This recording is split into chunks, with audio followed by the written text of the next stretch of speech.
1730 से 1735 के काल में मराठे मालवा में मुगलों की शक्ति को छीड़ करने व अपने अधिकार क्षेत्र में वृद्धि करने में सफल रहे।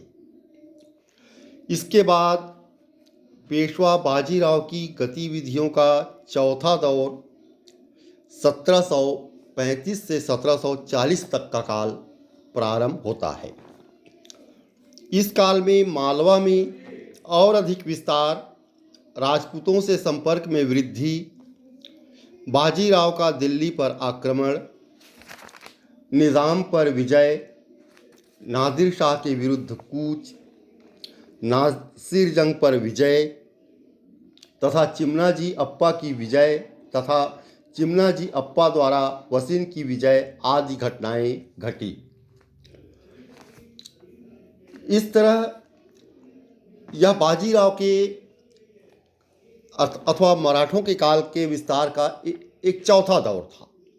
इस काल में बाजीराव ने सर्वप्रथम राजपूत शासकों को अपने पक्ष में करने का फैसला किया। जयपुर तथा उदयपुर के शासकों ने तो मराठों से पहले ही सौहार्दपूर्ण संबंध स्थापित करने के लिए दूत भेजे थे। सवाई जय सिंह ने भी बाजीराव से मैत्री करने में ही भलाई समझी, क्योंकि उसे मराठा विरोधी नीति के असफल होने का पूरा अंदाजा था। उसने बाजीराव से उसके दावों के बारे में विस्तार से बात करने की बात चलाई। बाजीराव उससे मिलने को तैयार हो गया। अपनी कमजोरी देखकर सवाई जय सिंह ने मिलने की स्वीकृति दे दी। 4 मार्च 1736 को जय सिंह तथा बाजीराव की मुलाकात हुई, जिसमें सवाई जय सिंह ने बाजीराव की पातशाह से मुलाकात करवाने तथा मालवा व गुजरात की चौथ का फरमान दिलवाने का भी वादा किया। किंतु संधि की शर्तों का दरबार स्थित विरोधी दल ने विरोध किया और पातशाह को बाजीराव की मांगे स्वीकार न करने व उससे न मिलने की सलाह दी। पातशाह बड़ी दुविधा में था। उसने बाजीराव को जागीर व मनसब सहित मालवा की नायब सूबेदारी का प्रस्ताव भेजा, किंतु अन्य मांगों को अस्वीकार कर दिया।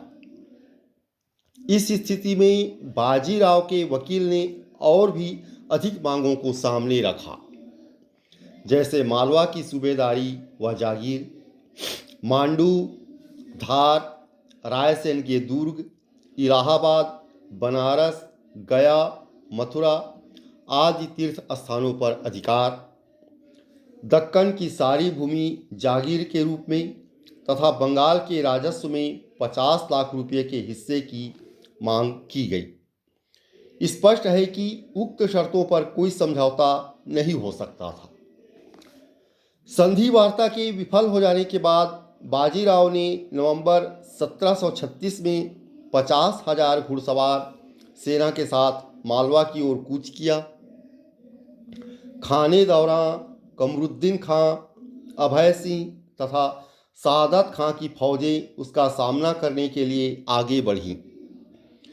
बाजीराव के सामने 2 विकल्प थे। वह संयुक्त शाही फौज से युद्ध करे या दिल्ली की ओर कूच करके उनको आतंकित कर दे। उसने दिल्ली पर आक्रमण करने का निश्चय किया।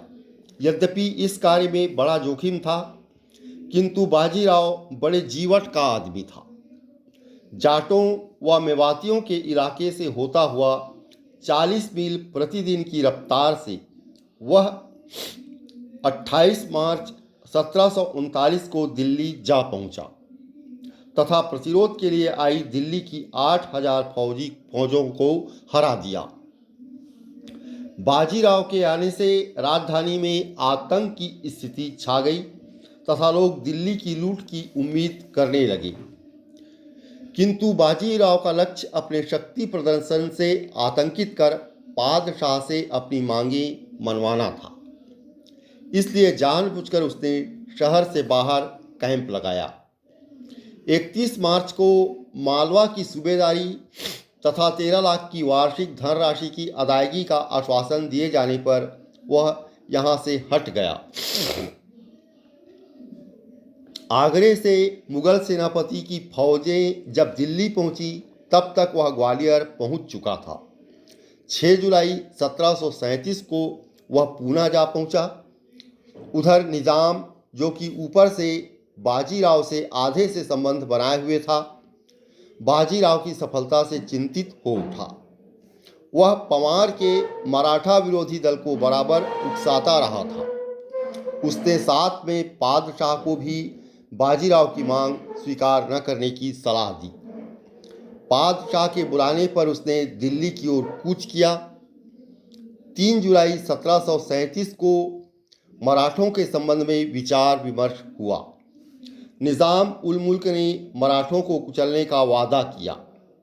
इस प्रकार मराठों के साथ समझौते की संभावनाएं समाप्त हो गईं।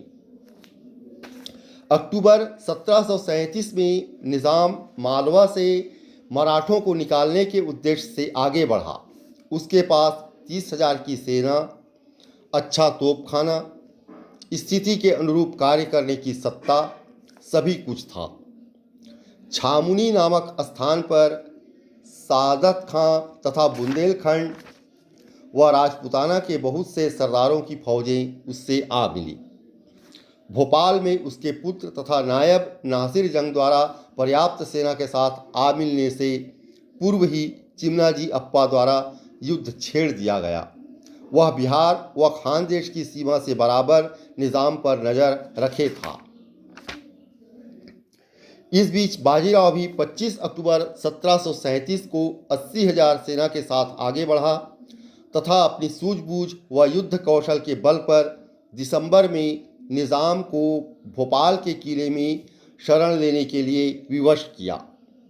दिल्ली से सहायता की मांग असफल होने व मराठों द्वारा रसद काट दिए जाने की स्थिति में विवश होकर निज़ाम को 7 जुलाई 1738 को दुराहा सराय की संधि के लिए विवश होना पड़ा। इस संधि की शर्तें पूर्णतः मराठों के अनुकूल थीं।